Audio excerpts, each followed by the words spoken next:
Sir కొబ్బరిలో అంతర పంటగా మునగేశారు, మళ్ళీ సాలుకు వృధా కావద్దని బెండేశారా?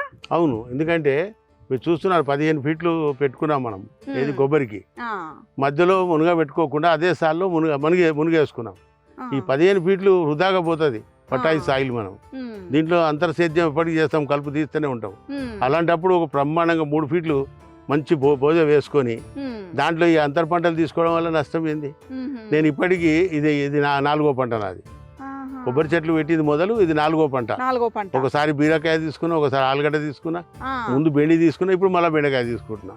వెరీ ఫస్ట్ బెండ, నెక్స్ట్ వచ్చి బీరకాయ, ఆ తర్వాత వచ్చి మళ్ళీ ఆలుగడ్డ. 60 రోజులు అది అయిపోగానే మళ్ళీ ఇది స్టార్ట్ చేసిన. అంటే 4వ క్రాప్ నడుస్తుంది నాకు. అంటే దాదాపు 6 క్రాపులు నేను కొబ్బరి కానీ మునుగైతే ఒక క్రాప్ వచ్చింది, నెక్స్ట్ ఒక క్రాప్ రాగానే మునుగ తీసేస్తాను.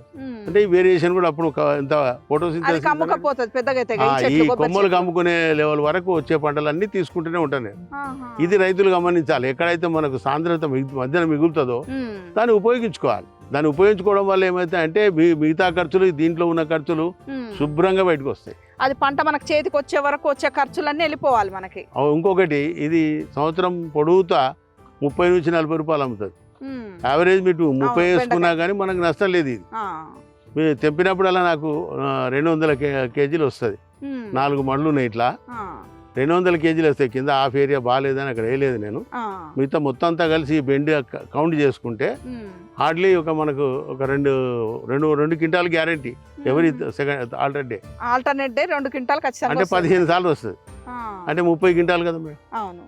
30 క్వింటాలు 3 పెట్టుకున్నా 90,000 నెలకి. మరి 1.5 మంత్ వస్తుంది. ఇది 90-45 ఉంటుంది, 1,35,000 రూపాయలు అంతర పంటలో మనకు వస్తుంటే నష్టమైంది. వెంటనే 15 రోజులుగా పొలం ఆరబెట్టుకొని అంతే. మళ్ళీ ఏం కావాల్సింటే అది వర్షం పడుతుంటే మాత్రం పెట్టొద్దు. పొలం ఆరినట్టుంటే మనం ఖచ్చితంగా వేరే పంట వేసుకోవాలి. అయితే బెండని పెట్టినప్పుడే మళ్ళీ బెండ పెట్టొద్దు, వేరేది పెట్టాలి. బీర పెట్టుకోండి.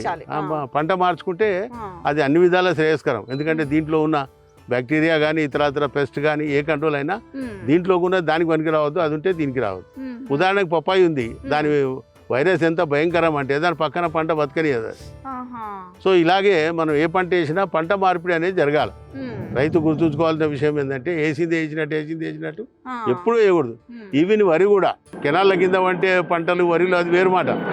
కానీ సాధారణంగా బావుల దగ్గర, బోర్ల దగ్గర పండించుకునే రైతులందరూ కూడా పంట మార్పిడి అనేది తప్పకుండా చేయాలి.